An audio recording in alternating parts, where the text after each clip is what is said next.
खुशबू के मुंह से निकले उन शब्दों को सुनकर नर्सिंग ऑफिसर पूरी तरह से शॉक्ड थी। तुरंत ही उसने अपनी बेटी से कहा, खुशबू लेकिन तुम तो अभी थोड़ी देर पहले बोली कि इसके पास पैसा है, इसने लॉटरी जीता है। अपनी माँ की बात सुनकर खुशबू ने एक लंबी सांस लेते हुए कहा, हाँ लॉटरी तो जीती है, लेकिन ज्यादा से ज्यादा कितनी जीती होगी? 2 करोड़, 3 करोड़, 4 करोड़, इससे ज्यादा तो नहीं जीती होगी। और अभी इसने इन बूढ़े अंकल के ऑपरेशन में ही बहुत पैसा खर्चा कर दिया होगा, या फिर अभी करेगा। डोनर को पैसा दिया है या नहीं अभी ये भी तो नहीं पता। ऊपर से मेडिसिन की फीस, नर्सेस की फीस, हॉस्पिटल के कमरे का खर्चा, ये सब भी तो है। मुझे पूरी उम्मीद है कि ये और खर्चा नहीं उठा पाएगा। भले ही जनार्दन सर ने आज रात के लिए उसे ये कमरा दे दिया है, कल जब हॉस्पिटल का एडमिनिस्ट्रेशन इससे हिसाब क्लियर करने के लिए कहेगा तब इसे पता चलेगा। और अगर इसने पैसा नहीं भरा तो इसके साथ साथ इन बूढ़े अंकल को भी लात मार के बाहर निकाल दिया जाएगा। ये बोलते हुए खुशबू की टोन में विराज के लिए नफरत, भयंकर नफरत देखी जा सकती थी। खुशबू के नजरिए से देखें तो विराज ने अगर 4 करोड़ रुपए की लॉटरी भी जीती होगी तो भी कम से कम 2-3 करोड़ रुपए तो उसके इधर ही खर्च हो गए होंगे। ऊपर से लॉटरी जीते हुए भी उसे थोड़ा समय हो गया था, तो खुशबू को अंदाजा नहीं था कि विराज के पास अभी कितना पैसा था। लेकिन उसे इतना जरूर पता था कि इस हॉस्पिटल में अगर वो रहेगा तो 1-2 दिन में ही कंगाल हो जाएगा। और ऐसा होने पर खुशबू और उसकी माँ को कोई प्लानिंग नहीं करनी पड़ेगी। ऑटोमेटिकली विराज को इस हॉस्पिटल से बाहर का रास्ता दिखा दिया जाएगा। वो बूढ़े अंकल के परिवार वाले कहाँ हैं जिन्होंने हार्ट ट्रांसप्लांट करवाया है? हम पैसे लेने आए हैं। जनार्दन कोहली के वहां से जाने के बाद विराज उन बूढ़े अंकल को वापस से कमरे में ले आया था। तभी अचानक से कमरे के बाहर से एक आवाज सुनाई दी। उस आवाज को सुनकर जैसे ही खुशबू को एहसास हुआ कि अभी हार्ट ट्रांसप्लांट का पैसा नहीं दिया गया है, तो वो खुशी के मारे झूम उठी थी और तुरंत ही अपना मुंह खोलते हुए बोली, ये रहे, यहाँ पर है। खुशबू के मुंह से निकले उन शब्दों को सुनकर 2 सफेद कोट पहने डॉक्टर तुरंत ही उस कमरे में घुसे और विराज को कठोर अंदाज में देखते हुए बोले, लड़के तुम्हारे कहने पर हमने सर्जरी तो कर दी, अब तुम पैसा कब देने वाले हो? जिस डॉक्टर के मुंह से ये शब्द बाहर आए थे, ये वही डॉक्टर था जिसने विराज को ऊपर से नीचे तक देखने के बाद उन बूढ़े अंकल को घर ले जाने की सलाह दे दी थी। अभी भी वो डॉक्टर विराज को गंदी नजरों से ही घूरता जा रहा था। उसके ओपिनियन में विराज के पास उतना पैसा ही नहीं था जो वो सर्जरी का पैसा दे सके। अक्सर बड़े बड़े हॉस्पिटल में ऐसा होता है, डॉक्टर परिवार वालों के कहने पर सर्जरी तो कर देते हैं, लेकिन बाद में वो परिवार वाले पैसा देने से मुकर जाते हैं। लेकिन हॉस्पिटल वालों के पास पैसा निकालने का भी इंतजाम होता है। फर्जी इंश्योरेंस करवाते हुए ये हॉस्पिटल वाले अपना खर्चा तो निकाल ही लेते हैं। उस डॉक्टर को भी ऐसा ही लग रहा था कि विराज के केस में भी उसे ऐसा ही कुछ करना पड़ेगा। मॉम, आप क्या देख रही हो? मैंने कहा था ना कि इस लड़के का समय बहुत जल्दी आएगा। एक्साइटेडली खुशबू ने अपनी माँ से कहा। खुशबू की बात सुनकर वो नर्सिंग ऑफिसर भी बहुत एक्साइटेड हो गई और तुरंत ही उन्होंने डॉक्टर के सामने अपना मुंह खोलते हुए कहा, डॉक्टर आपको नहीं पता, इस लड़के ने ना सिर्फ मेडिकल फीस ही नहीं भरी है, बल्कि इसने वीआईपी कमरे पर भी कब्जा कर रखा है।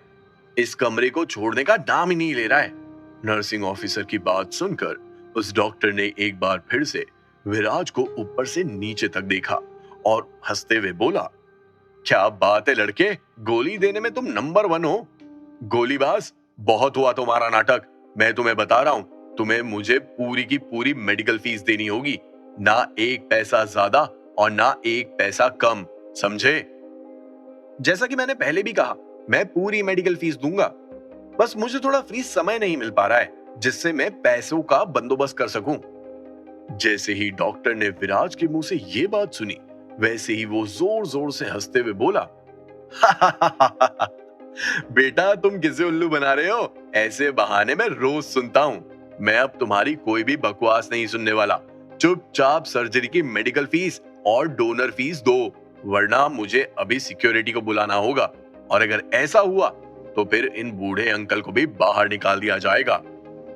भले ही डॉक्टर ने सीधे सीधे विराज को चेतावनी दे दी थी, लेकिन विराज को उस वार्निंग से कोई फर्क नहीं पड़ रहा था।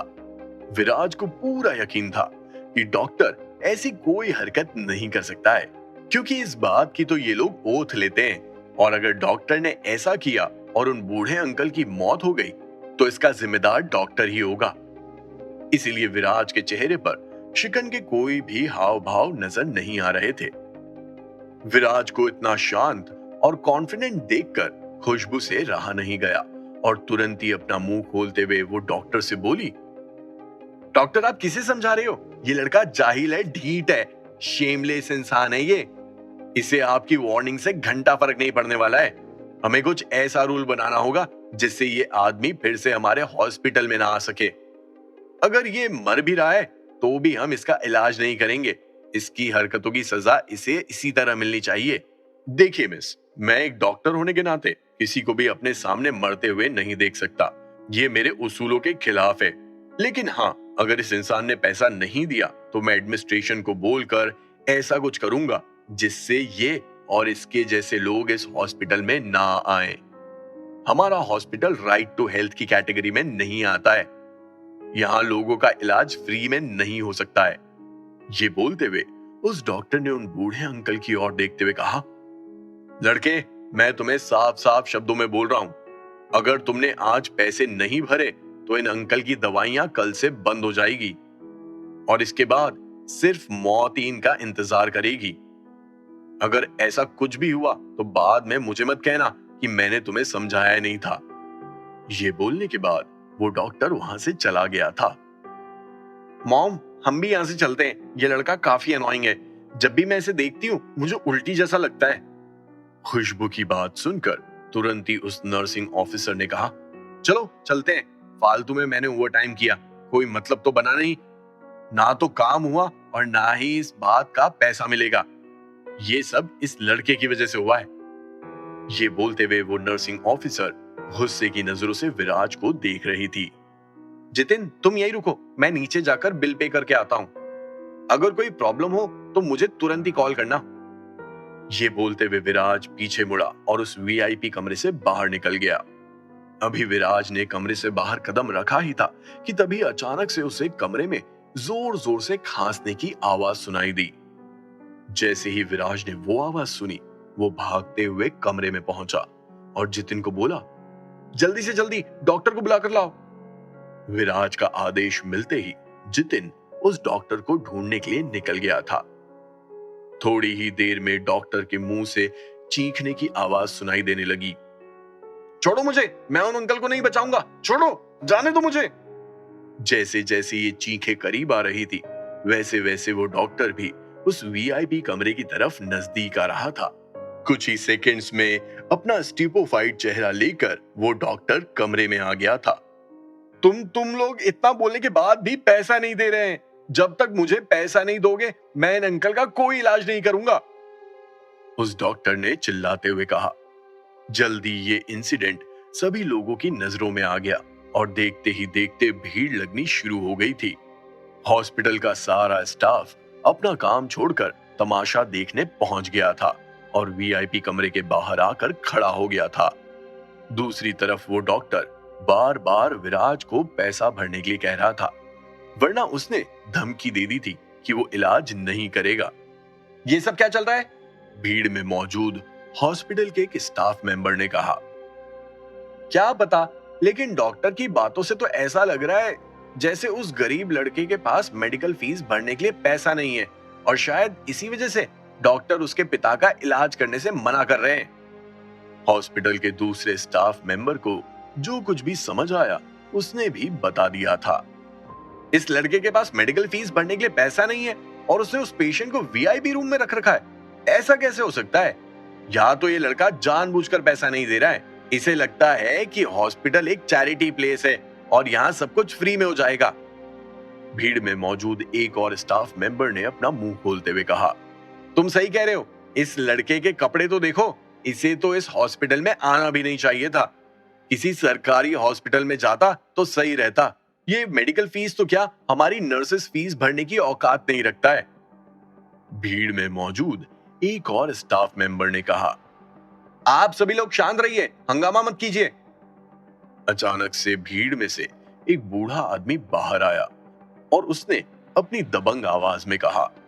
उस बूढ़े आदमी की बात सुनकर जितिन, जो उस डॉक्टर को खींचते हुए कमरे में लाया था और उसकी कॉलर पकड़ते हुए उसे उन बूढ़े अंकल का इलाज करने के लिए कह रहा था, वो भी शांत हो गया था। अपने बिखरे बालों को ठीक करते हुए तुरंत ही उस डॉक्टर ने अपना मुंह खोलते हुए कहा, लोचन सर। लोचन इस हॉस्पिटल का डीन था। हॉस्पिटल के डीन को देखकर नर्सिंग ऑफिसर और खुशबू, जो वीआईपी कमरे से बाहर निकल गए थे और हॉस्पिटल के एग्जिट की तरफ बढ़ रहे थे, वो अचानक से पीछे मुड़े और भागते हुए तुरंत ही डीन के पास पहुंच गए थे। क्या मैं जान सकता हूं कि यहाँ पर क्या चल रहा है? एक बार फिर से हॉस्पिटल के डीन ने अपनी कड़क आवाज में कहा। डीन ने जैसे ही अपना सवाल सामने रखा, वैसे ही नर्सिंग ऑफिसर ने भी तुरंत ही अपना मुंह खोलते हुए कहा, सर मैं आपको बताती हूँ कि यहाँ क्या हो रहा है। इस लड़के ने हॉस्पिटल के रूल्स को डिसरिगार्ड किया है और बिना किसी की परमिशन के वीआईपी कमरे को अपने कब्जे में कर लिया है। मैंने इस लड़के को बहुत समझाने की कोशिश की, लेकिन इसने जाने से मना कर दिया। जब मैंने ज्यादा कुछ बोला तो इसने अपनी ताकत मुझे दिखाई और साथ ही साथ मेरी इंसल्ट भी की। सिर्फ मेरी ही नहीं, बल्कि जनार्दन कोहली की भी ओपनली इंसल्ट की थी, जो थोड़ी देर पहले हॉस्पिटल आए थे। ये कहने के बाद नर्सिंग ऑफिसर कुछ सेकंड्स के लिए खामोश हो गई। नर्सिंग ऑफिसर की बात सुनकर सभी शॉक्ड थे और सभी के चेहरे पर एक्सप्रेशंस देखकर उस नर्सिंग ऑफिसर को सेटिस्फैक्शन मिल रहा था। जब माँ ने बोलना शुरू कर ही दिया था, तो फिर बेटी कैसे पीछे रह सकती थी? तुरंत ही खुशबू ने भी आग में घी डालते हुए कहा, सर बात यहीं खत्म नहीं हुई। इस लड़के ने अभी तक हॉस्पिटल की मेडिकल फीस नहीं भरी है। डॉक्टर ने सर्जरी कर दी है, ऊपर से डॉक्टर को ही इलाज करने के लिए धमका रहा है, साथ ही साथ मेडिकल स्टाफ वालों को भी। माँ बेटी की बात सुनने के बाद सभी लोग विराज को घूरने लगे थे। विराज के ऐसे एक्शंस देखकर सभी को शर्मिंदगी महसूस हो रही थी।